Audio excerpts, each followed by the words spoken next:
저와 함께 사도행전 1장 말씀 몇 구절 보시겠습니다.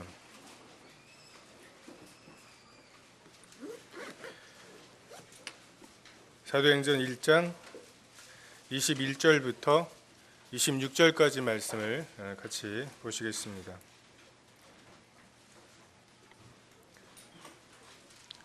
사도행전 1장 21절 찾으셨으면 같이 읽겠습니다. 시작.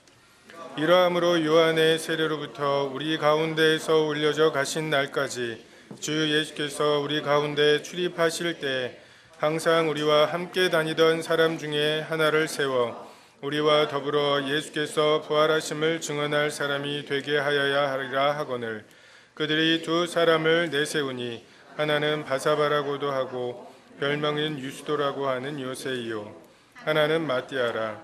그들이 기도하여 이르되 무 사람의 마음을 아시는 주여 이 두 사람 중에 누가 주님께 택하신 바 되어 봉사와 및 사도의 직무를 대실할 자일지를 보이시옵소서.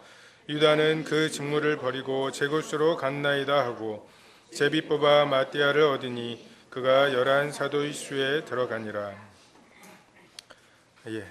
1월과 2월 주보에 공지가 된 대로 새로운 장로를 선임하기 위한 절차들을 진행하려고 합니다. 그래서 이번 시간에는 어떤 새로운 장로의 자격이라고 하는 주제로 말씀을 같이 나누도록 하겠습니다. 교회에 어떻게 인도자를 세워야 하느냐, 좀 더 크게 생각하면 교회에 다니지 않던 사람이 교회에 들어와서 구원을 받고 성숙하고 성장하고 다른 사람들을 돕고 그리고 그 사람이 결국 인도자가 되는 지금 이제 생명의 한 사이클이죠. 갓 태어난 아이가 정말 저 아이가 클까 싶어도 뭐 아프지만 않으면 때가 되면 크고 청년이 되고 결혼을 하고 자녀를 낳고 이런 이제 그 생명의 이 순환이 있습니다. 그리고 그 순환에 있어서 태어나는 사람이 죽는 사람보다 많으면 인구가 늘어나는 거고 반대이면 인구가 줄어드는 것이죠. 그래서 뭐 어떤 조직이나 어떤 교회들이라도 어떻게 처음 사람들이 교회에 들어와서 아무것도 모르던 사람이 믿음을 갖게 되고 그 믿음이 점점점 성장하고 그 성장된 믿음에 따라서 인도자가 되고 일꾼들이 되어가는가, 이것은 큰 숙제이고 고민입니다. 다른 세상이나 교회사에서 저희를 브레드른이라고 부르죠.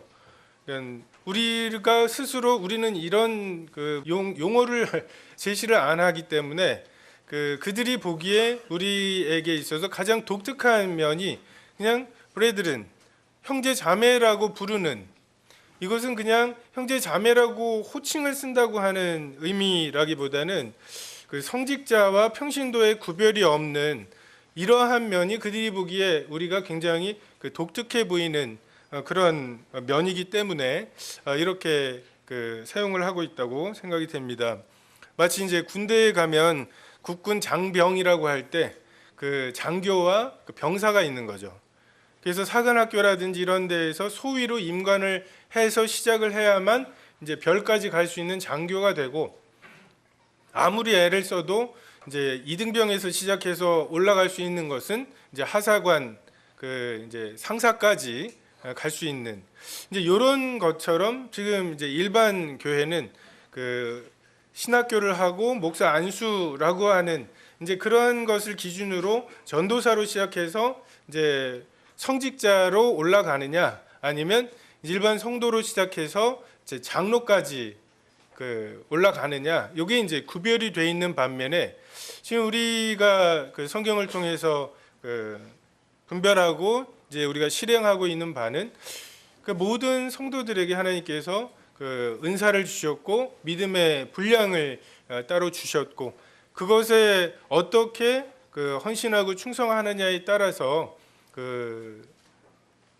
그런 대학 교육이라든지 자격이라든지 이런 것이 따로 없다고 분별을 하고 있죠.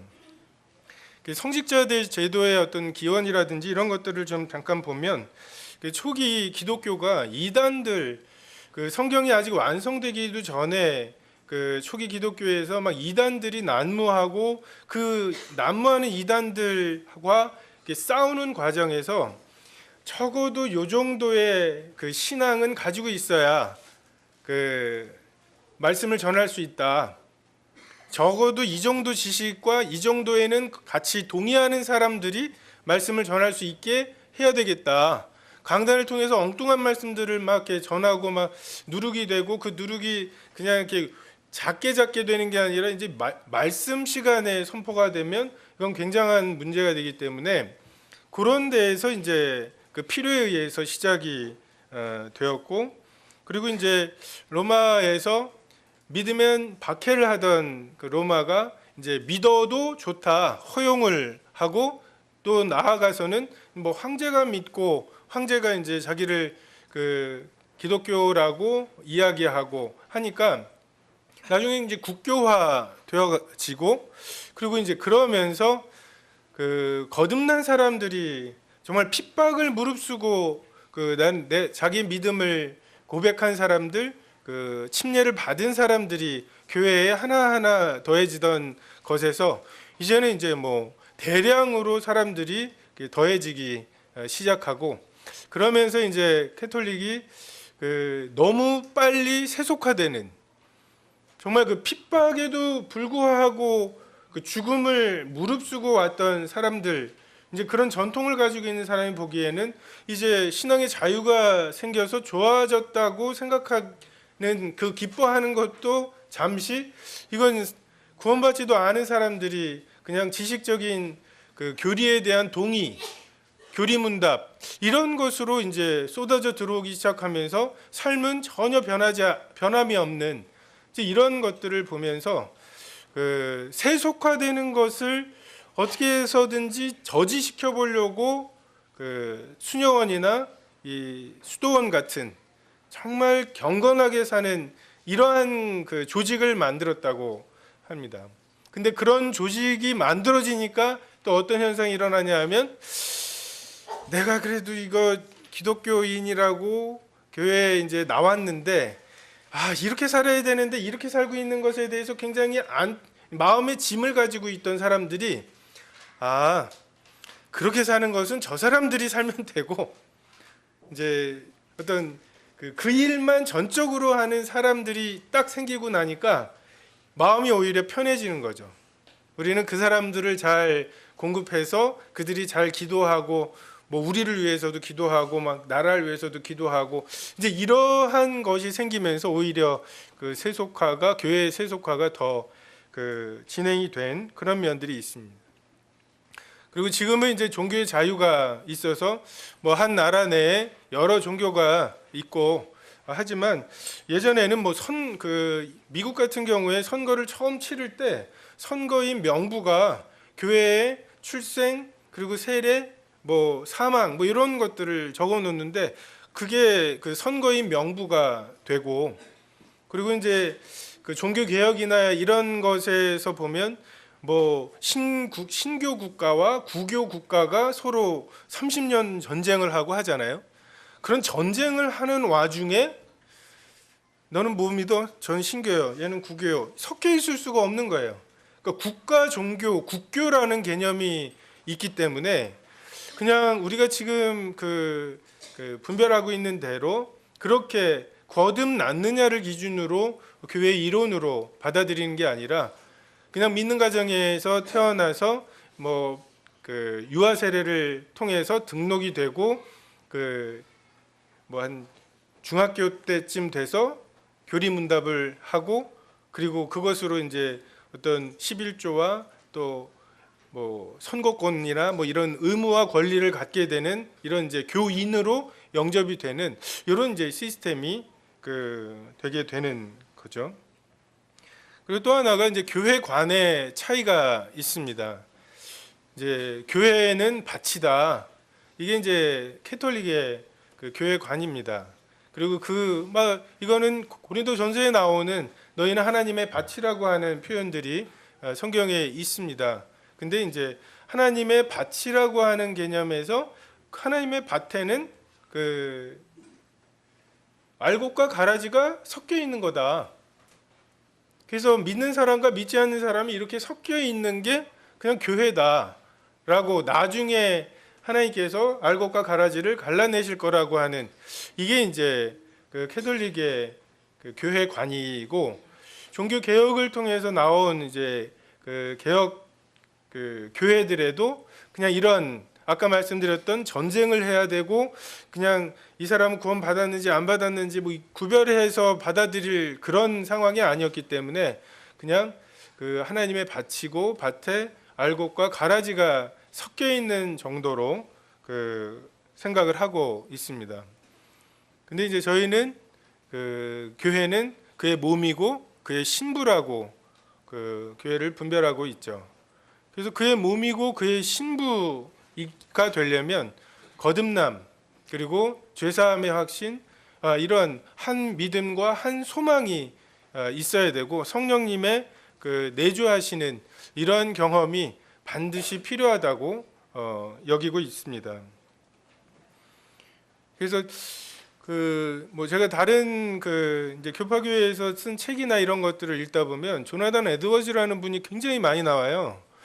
그래서 그런 종류의 책에서 보면 조나단 에드워즈라는 분은 다들 알지 뭐 이러면서 이 전개를 하기 때문에 이분을 모르면 이게 무슨 맥락인지를 모르겠어 가지고 한번 그 책을 읽어봤어요.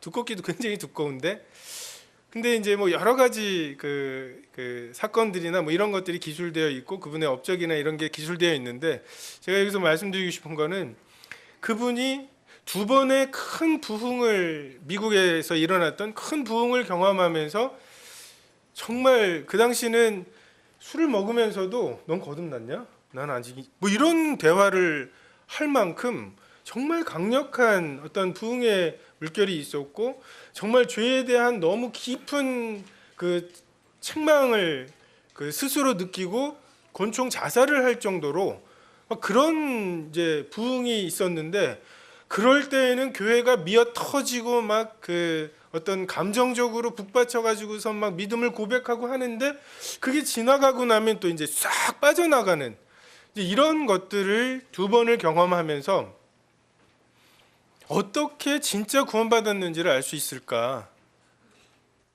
이것을 굉장히 깊이 그 연구를 하신 분이더라고요.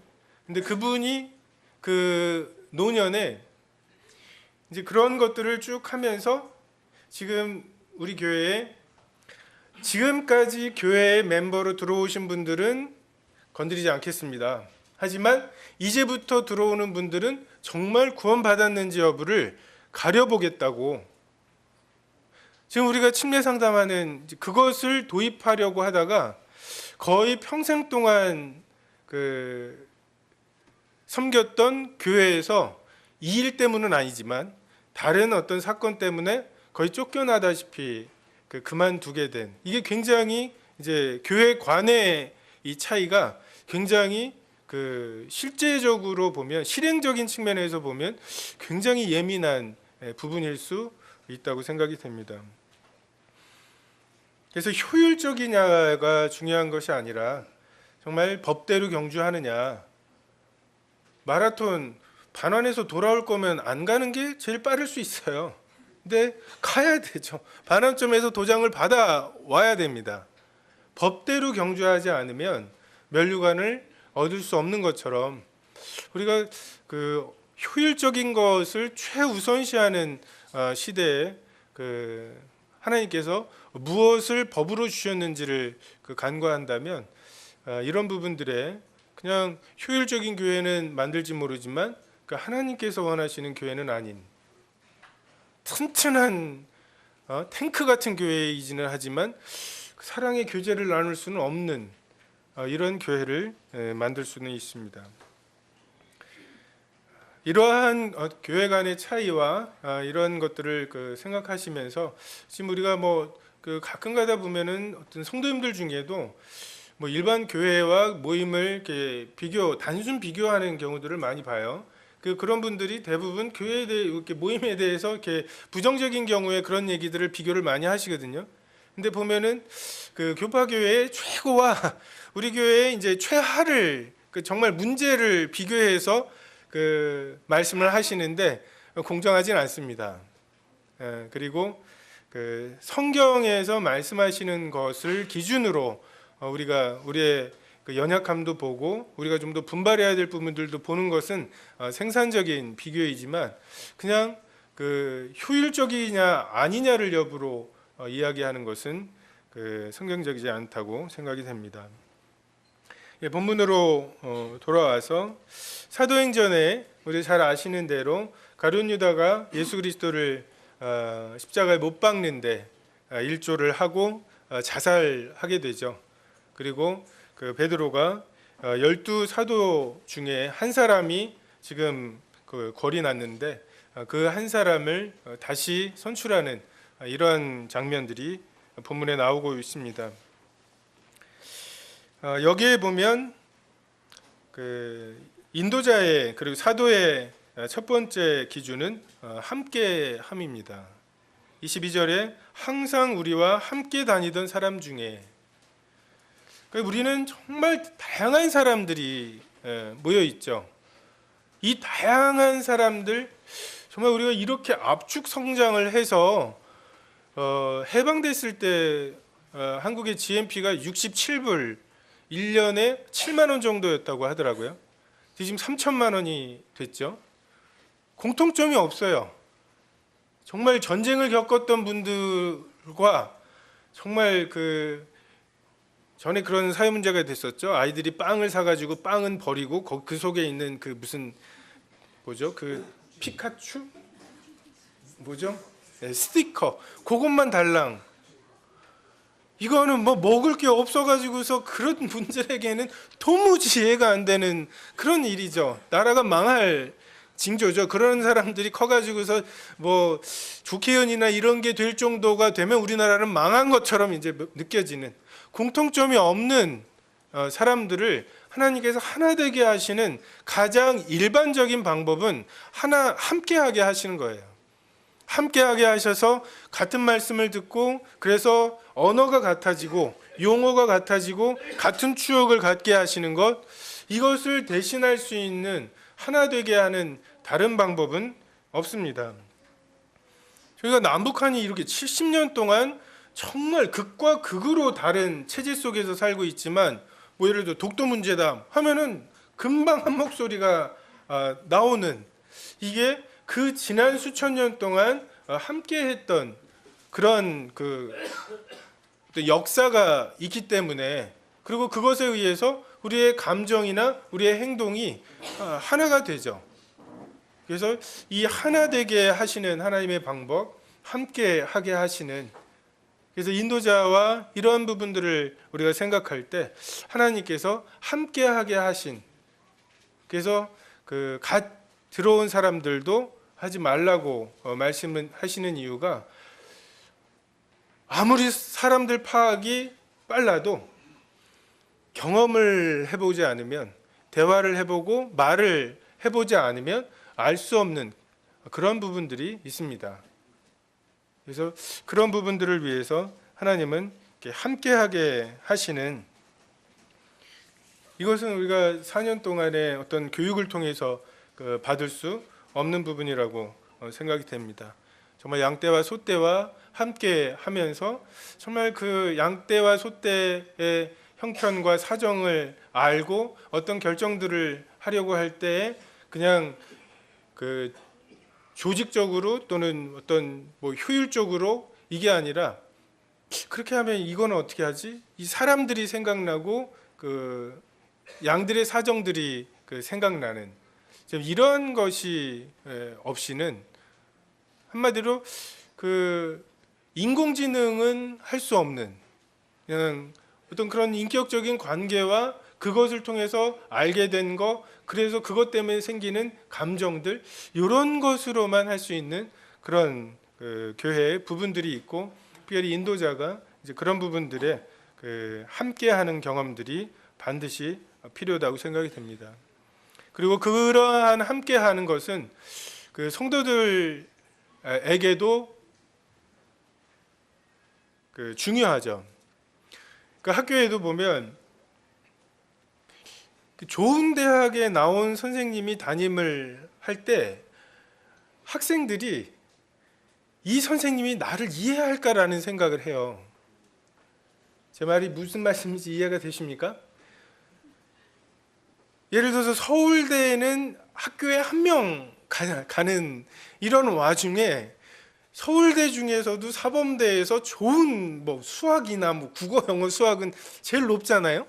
그런 데를 나온 분이에요. 그분한테 수업을 듣는 것은 잘 배우셨겠지, 고등학교 때 공부 잘하셨겠지 하고서 막 이렇게 배울 수 있는데, 담임으로서 요즘 공부하느라고 힘들지라고 말을 했을 때 이 학생 입장, 이분은 나름은 이해하려고 이제 하는데 이 학생 입장에서 이 선생님이 진짜 내가 공부하는 게 힘든 것에 대해서 아실까? 이런 생각들을 할 수 있다는 거죠. 그래서 정말 함께하면서 우는 자들과 함께 울고 기뻐하는 자들과 함께 기뻐하는, 정말 이 시간이 필요한, 그냥 시간이 필요한 이러한 경험들이 하나님께서 사도로 부르시는 일에 그 첫 번째 조건으로 주셨습니다. 23절에 보면 그들이 두 사람을 내세우니 하나는 바사바라고도 하고 별명은 유수도라고도 하는 요새요, 하나는 마띠아라. 사도행전 20장에 보면 여러분은 자기를 위하여 또는 온 양떼를 위하여 삼가라. 성령이 그들 가운데 여러분을 감독자로 삼고 하나님이 자기 피로 사신 교회를 보살피게 하셨느니라. 성령이 감독자로 삼으신다. 이 말씀 때문에 지금 이제 교파 교회의 그런 성직자 제도와 이제 우리의 이 차이가 어떻게 보면 아무나 장로가 될 수 있다라고 하는, 이렇게 이제 오해가 되는 거죠. 여기는 그래도 이제 뭔가 목사 안수와 4년제 대학에 뭔가 이런 게 필요하니까, 장벽이 있으니까 이제 뭐 그런 문제들이 없잖아요. 근데 여기에는 이제 성령이 세우시는 거 아니냐라고 하는 걸 자기 마음대로, 자기 좋을 대로 주장하기 시작하면 한이 없어요. 근데 이것을 어떻게, 성령이 감독자를 세우시는 건 어떻게 하나? 다 모여가지고서 기도할 때 어떤 이름 석자가 딱 이렇게 떠오르고 막 그거를 이렇게 서로 뭐가 떠올랐어 막 하면서 그걸 이런 되게 신비주의적으로 성령님의 어떤 역사를 생각하고, 그렇게 해서 뭔가 보도 듣도 못한 어떤 분을 하나님이 그냥 그렇게 막 세우시는, 이렇게 생각하기가 쉽습니다. 근데 성경의 원리가 그러하지 않죠. 성령께서는 성경의 디모데 전후서나 디도서 같은 목회 서신서라고 하는 곳에 기준을 주셨죠. 그리고 미쁘다 이 말이여 곧 사람이 감독의 직분을 얻으려 함은 선한 일을 사모하는 것이라 함이로다. 정말 감독의 직분을, 정말 이 당시에 감독의 직분이라고 하는 것은 제일 앞서서 핍박을 받는, 그리고 뭐 어쨌든 거기에 모여 있는 사람 중에 다른 사람은 몰라도 이 사람은 빠져나갈 수 없는 이제 그런 직분이죠. 그런 직분을 사모하는 사람에게 하나님께서 그런 직분에 걸맞는 그러한 그 성품과 그 과정들을 주신다고 하는 그런 의미로 받을 수 있습니다. 대학을 가려면 국영수가 필요해서 가르치는 것처럼, 그리고 그 국영수를 잘 해놔야 대학에서 그 공부하는데 편리한 것처럼, 그냥 이제 장로니까 그냥 아니었다가 어느 날 장로로 세워지면 뭐 마패같이 들고 다니면서 뭐 이렇게 할 수 있는 게 아니잖아요. 그냥 국회에서는 뭐 그냥 밀쳐내고 그냥 땅땅땅 세 번 분명히 했어. 그러면은 그냥 경찰을 동원하든지 어쨌든 그대로 되는 거예요. 근데 여기가 그럴 수가 있습니까? 인격적으로 서로가 사랑과 신뢰로 엮여 있어서 그냥 그 사랑하는 만큼 신뢰하는 만큼이 영향력인, 이것이 성경에서 말씀하시는 그 인도자의 덕목이고, 이 성령께서 인도자를 세워가시는, 그냥 그 하나하나 무언가 그 장로의 어떤 그 자격에 부합하게. 근데 장로의 자격을 잘 보시면 이게 하루 이틀에 될 게 아니에요. 가정생활도 그렇고 외인들에 대해서도 그렇고 교회 생활도 그렇고, 하루 이틀 잘해가지고, 다시 말해서 수능 잘 봐서 될 수 있는 게 아니라 이건 내신 100% 내신 성적입니다. 그냥 많은 사람을 짧은 시간 동안 속일 수 있고, 그 적은 사람을 끝까지 속일 수 있지만 많은 사람을 끝까지 속일 수는 없다, 이런 말이 있습니다. 보는 게 사람이 있고 이 많은 사람들이 그 보고 있는데 그런 척하는 것이 한계가 있다는 거죠. 그게 그 무엇보다도 그 확실한, 되게 얼기설기 이거 다 빠져나가는 거 아니야 싶어도 이 많은 분들이 많은 그 경험을 통해서 뭐 위아래로 만나기도 하고 수평적으로 만나기도 하고 뭐 가르치는 관계로 만나기도 하고 만나잖아요. 그 과정에서 그 사람들의 됨됨이가 드러나는데, 그것을 나 장로 되려고 아닌 척할 수가 없다는 거죠.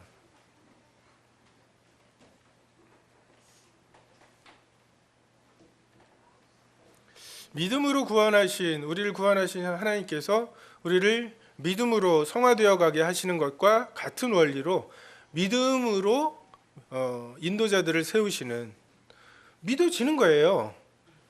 그리스도께서 그분의 한 번뿐인 생애를 교회를 위해서 쓰셨구나. 이게 믿어지는 사람들이 자기들의 한 번뿐인 생애를 교회를 위해서 씁니다.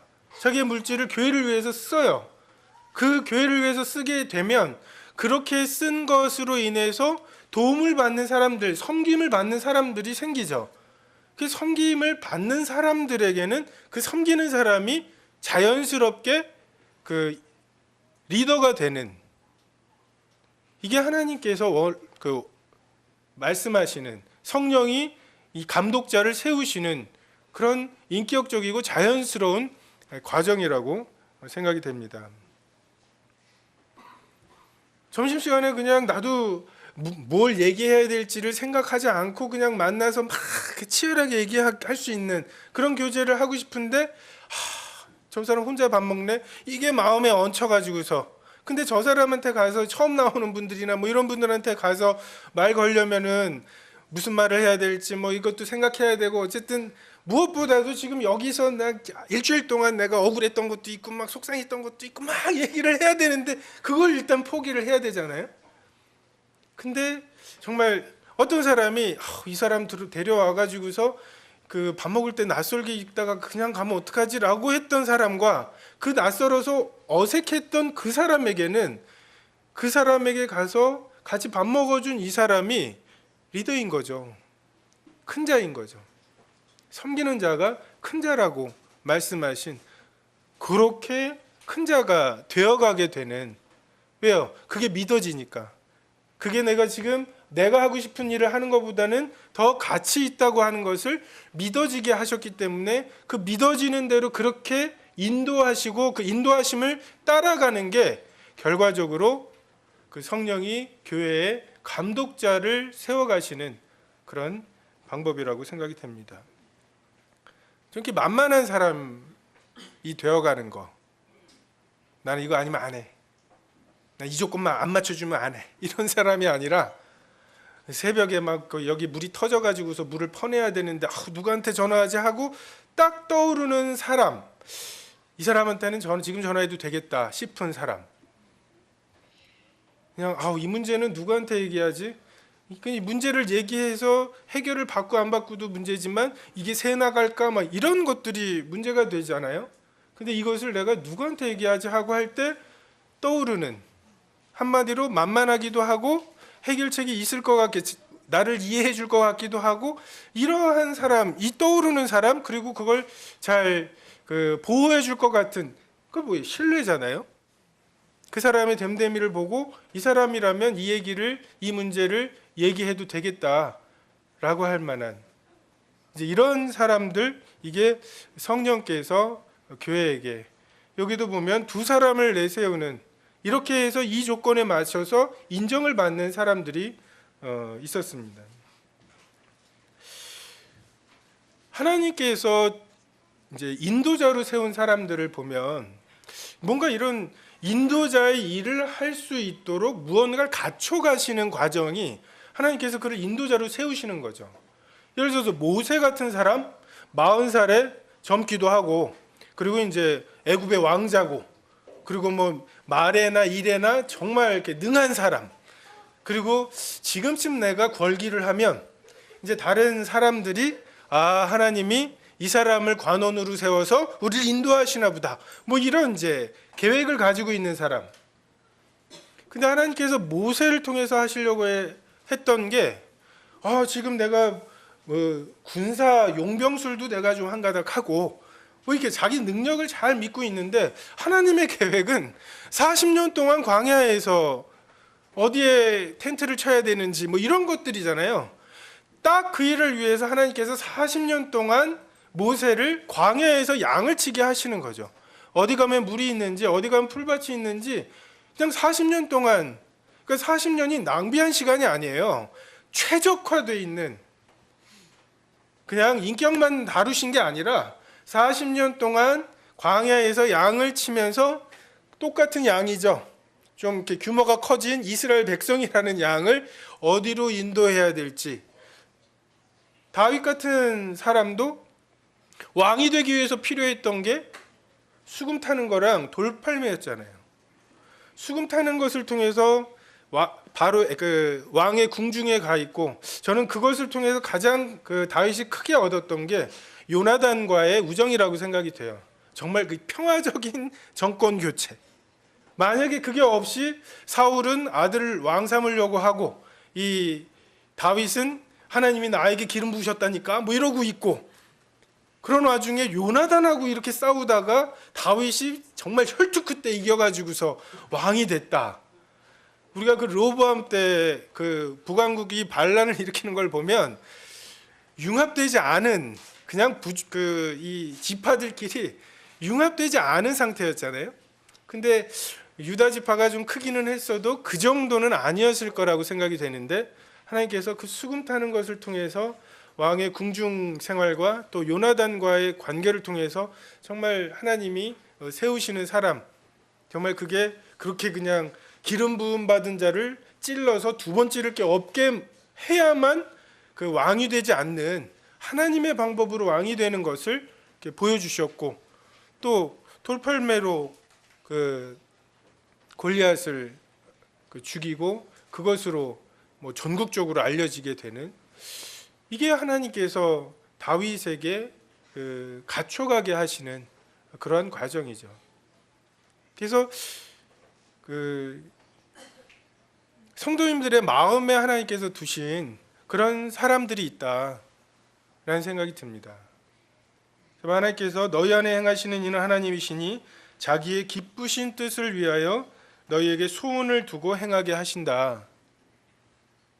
하나님이 원하시는 어떤 기쁘신 뜻이 있으면 하나님은 그 일을 그냥 이렇게 해주시는 게 아니라 우리로 하여금 기도하게 하시죠. 그것을 원하게 하시죠. 물론 하나님이 우리가 원하는 것에 비해서 하나님께서 주시는 것이 훨씬 크시죠. 근데 어쨌든 그분의 절대 주권과 그냥 정하시면 그대로 되시는 그 절대 주권과 우리들의 자유의지가 하나가 되게 하시는 방법은, 그분이 우리 마음에 조금 전에 말씀드렸던 그 성령이 어떤 사람을 교회의 감독자로 세우기 위해서 하시는 여러 과정들을 통해서 섬김을 받게 하시고 그 도움을 받고, 저 사람이 우리의 인도자였으면 좋겠다라고 하는 마음의 소원을 주시는 이러한 과정들을 통해서 성도들의 마음에 저 사람이 아닐까라고 하게 하시는 이러한 부분들이 있다고 생각이 됩니다. 물론 이제 투표로 뽑는 것은 아니죠. 그 투표의 그 한계가 1인 1표, 이거는 성경에서 말씀하시고 있는 게 아니에요. 그러니까 하나님께서는 은사와 분량이 있다고 말씀하시고, 그래서 뭐 너도 나도 다 한 표씩 해가지고서 그 투표에 많은 사람이, 이것은 인간이 굉장히 합리적이라고 하는 기초 위에 지금 세워져 있는 그 제도거든요. 한 사람이라도 저 사람을 더 선택한다는 것은 합리적인 사람들이, 지금 우리가 경제도 되게 합리적인, 그 사람이 합리적이라고 하는 그 가정 위에 세워져 있죠. 내가 많은 이득을 얻기 위해서라면 그래도 이 정도만 내가 해야지, 뭐 이런 보이지 않는 손에 의한 굉장히 합리적인 소비와 합리적인 이런 걸 하겠다고 그 자본주의가 그 위에 세워져 있는데, 그래서 이렇게 찌그락찌그락 하는 거고, 정치도 마찬가지죠.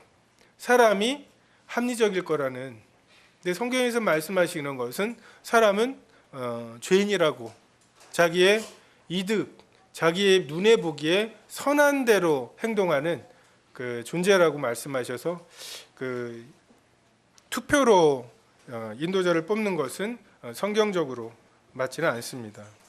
다만 하나님께서 성도님들의 마음에 이러한 성령이 교회 인도자로, 감독자로 세우시는 과정을 여러분들이 다 같이 보셨고, 그 일들을 통해서 이 사람이 아닌가라고 분별하시는 그런 부분들을 이제 추천을 받는 것, 이런 것들이 필요하다고 생각이 됩니다.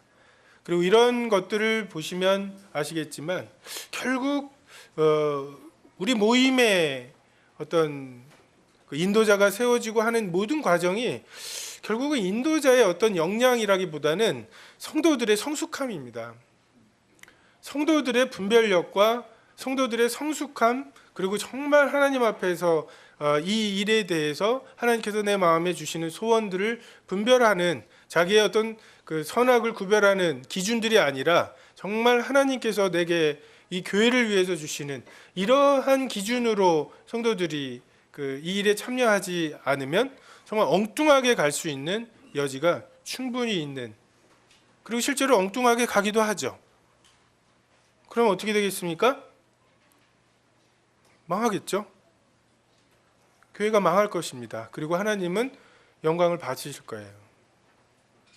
성전이 회파된다고 하나님이 자기 성전조차도 못 지키는 여호와, 이런 취급받지 않으셨어요.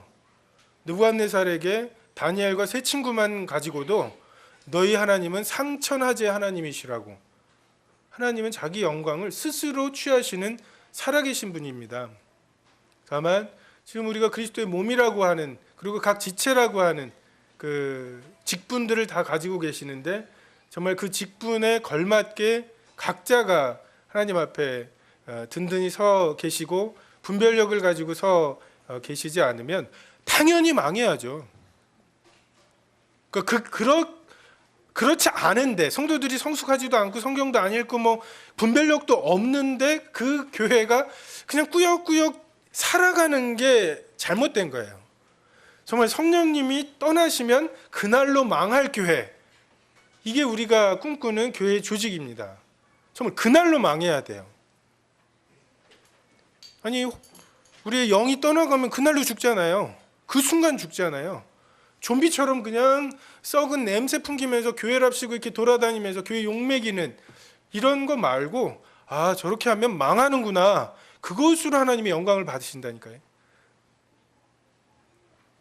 성숙하셔야 되고, 정말 이 2달 동안에 성도님들께서 정말 교회에 굉장히 중요한 결정이니까 근신하시면서 정말 자기를 돌아보시고 정말 말씀에 보다 더 창념하시고 이 부분이 잘 진행이 될 수 있도록 기도로 동참하시는 것이 필요합니다. 24절에 보면 그들이 기도하여 이르되 뭇 사람의 마음을 아시는 주여, 이 두 사람 중에 누가 주님께 택하신 바 되어 봉사와 사도의 직무를 대신할 자인지 보이시옵소서. 뭇 사람의 마음, 이거는 저희가 몰라요. 그죠? 저희는 모르는 게 있어요. 또 교회의 어떤 그 인도자가 되고 그 인도자가 돼서 어떻게 변할지를 또 몰라요. 저도 청년회 때 청년회 때 막 치열하게 뭔가를 하다가 뭔가 이렇게 좋은 게 있잖아요. 암송하니까 너무 좋아. 그래가지고 이제 암송을 이제 청년회 전체에게 이제 좀 시키려고 이렇게 쫙 해가지고서 서로 짝을 맺어가지고서 뭐 이렇게 하고 다 짰어요. 그래서 이제 쫙 하면은 좋을 거다. 처음에는 굉장히 제가 좋았기 때문에 하면은 좋을 거라고 해서 시작을 했어요. 근데 청년회 리더였으니까 그랬는데 안 하네. 처음에는 좋은데 왜 안 하지 하는 안타까움에서 시작했는데 조금 지나니까 내가 우스운가? 정말 우리의 어떤 자격지심, 죄로 인한 자격지심과 그것으로 인해서 거기를 틈타서 사단이 제가 너 무시하는 거야. 가만히 있으면 안 돼. 이런 사탄의 속삭임, 송사 이런 게 번복이 되면 정말 그 돈이 생기거나 권력이 생긴 것이 그 사람을 어떻게 변화시키고 망하게 할지 사실 그것까지 우리가 예상하기는 어려운 면들이 있습니다. 정말 이 부분에 대해서 정말 하나님께서 뭇사람의 마음을 아시는 주여 그 직무를 대신할 자를 보이시옵소서. 정말 그게 드러나게 하시도록 구하는 정말 하나님의 마지막 결제 도장을 구하는 그러한 부분들이 필요합니다. 드러나야 할 것들이 있으면 지금 드러날 수 있도록 하나님께 구하고 그 부분에 대해서 하나님께 구할 필요가 있습니다. 르호보암 때 늙은 그 신하들과 그 젊은 그 청년들의 그 조언들이 있었죠. 딱 그런 것 같아요. 다윗과 솔로몬은 어떻게 건드릴 수가 없잖아요. 거기에다 대고서 다윗 왕조를 새로 시작한 사람이고 정말 솔로몬 정말 가장 부강한 평화로운 뭐 이런 걸 만든 왕한테는 말도 못 하는데 르호보암 때 돼서 기대가 있는 거죠. 조금 낮춰 주십시오. 근데 이제 여기서 밀리면 안 된다라는 그게 권력이라든지 이런 게 묘한 그런 그 사람의 마음을 이렇게 홀리는 것 같은. 그래서 그 자리가 되면 사람이 변했다는 말을 듣는 게 저 권력이 참 외로운 거잖아요. 또 뭔가를 결정한다는 게 결정해가지고 좋은 분들이 와가지고 시위하진 않아요. 막 너무 좋습니다, 너무 좋습니다 이러진 않아요. 근데 꼭 털끝만큼이라도 자기한테 손해가 되면 이제 나오잖아요. 그런 결정들을 막 해야 되는데 그런 결정들을 하는 것에 정말 시험을 많이 당하게 되는 것 같습니다. 공격도 많이 당하고 그런 사단의 어떤 송사나 이런 것들 정말 누구에게도 이제 이 고민들이나 이런 것들을 얘기하지 못하고 그냥 혼자 결정해야 되는, 그리고 결정해서 왜 그렇게 했냐고 속 시원하게 얘기 좀 해보라고 하는데 속 시원하게 얘기할 수 없는 뭐 이런 그냥 그 결정들을 해야 되는. 근데 그게 이제 그 사람의 어떠함을 드러내고 그때까지는 사실 알 수 없는 부분들이 우리에게 있습니다. 우리가 우리의 최선을 가지고 결정을 하지만 정말 그 최선 중에 뭇사람의 마음, 이것은 하나님의 영역이고 하나님께서 이 부분에 대해서 이렇게 인쳐주시는, 도장 찍어주시는 역사가 필요하다고 생각이 됩니다. 유다는 그 직무를 버리고 제 곳으로 갔나이다. 신내림 뭐 이런 거 있죠. 너에게 신내리려고 하는데 네가 그걸 거부하면 뭐 그 일가가 죽고 막 이런 막 그래가지고 할 수 없이 무당이 됐다는 뭐 이런 얘기들을 듣는데 하나님은 인격적인 분이시죠. 말씀하시고 믿음을 주시고 그 믿음대로 행동하게 격려해 주시고 열매를 주시고 하시는 이러한 것들이 있습니다. 그 사무엘을 하나님께서 세우실 때에도 그 말이 땅에 떨어지지 않도록 하시는 이런 하나님의 인쳐 주시는 그 부분들이 필요합니다. 장로를 꿈꾸고 그 장로가 되기를 위해서 현재 보여주시는 일에 헌신할 필요가 있습니다. 나중에 장로 될 나이 돼가지고서 이제 장로를 해볼까 뭐 이게 아니니까 보는 사람 보는 눈이 얼마예요. 이일구모 주님 같은 경우는 저 어렸을 때 보셨잖아요. 그냥 어렸을 때부터 지금 50년 가까이를 지금 보고 계시는 이 눈을 우리가 대신할 다른 방법은 없다고 성경은 말씀하고 계십니다. 너희 중 장로들에게 권하노니 나는 함께 장로된 자라고 베드로가 자기 자신을 장로로 소개를 합니다. 요한도 장로는 사랑하는 가이오라고, 요한도 자신을 장로라고 소개를 하고 있죠. 계시록에도 보면 24 장로들이 보좌를 둘러싸고 있는, 사실 저희는 뭐 캐톨릭에 들어갔다가 개혁해서 나오지도 않고 그냥 이렇게 쭉 왔잖아요. 그래서 우리는 그냥 어쨌든 성경에 나와 있는 대로 장로라는 그 단어는 180번이 넘게 나오고 목사라는 단어는 한 번 나오니까, 그리고 목사라는 단어도 원어로 보면은 그냥 그 목자라고, 다른 데는 다 목자라고 번역을 해놓고는 거기를 목사라고 번역을 해놓은 그런 상황에서 그냥 성경만 보고 교회 인도자는 장로라고 분별해서 쓰고 있는데, 우리는 알지도 못하는 사이에 어쨌든 그 장로는 평신도 중에 최고고 뭐 이렇게 돼가지고서 남들하고 얘기할 때 좀 이렇게 계급이 안 맞는 이런 경우들이 있습니다. 근데 어쨌든 그 거룩하게 한 자와 거룩하심을 받은 자가 하나에서 난지라, 그러므로 형제라 부르기를 부끄러워하지 않으신 주님을 생각하면서 우리가 그냥 형제 자매로 호칭을 하고 있죠. 그래서 정말 여기에 그 뭐 어떤 경우에는 뭐 청년들 같은 경우 청소밖에 시킬 게 없잖아요. 뭘 그 위에다 얹겠어요. 아직 결혼도 해야 되고 군대도 갔다 와야 되고 하면 청소를 맡으면 어떻게 하면 청소를 잘할까? 다른 교회 가가지고 여긴 청소를 어떻게 해놨나?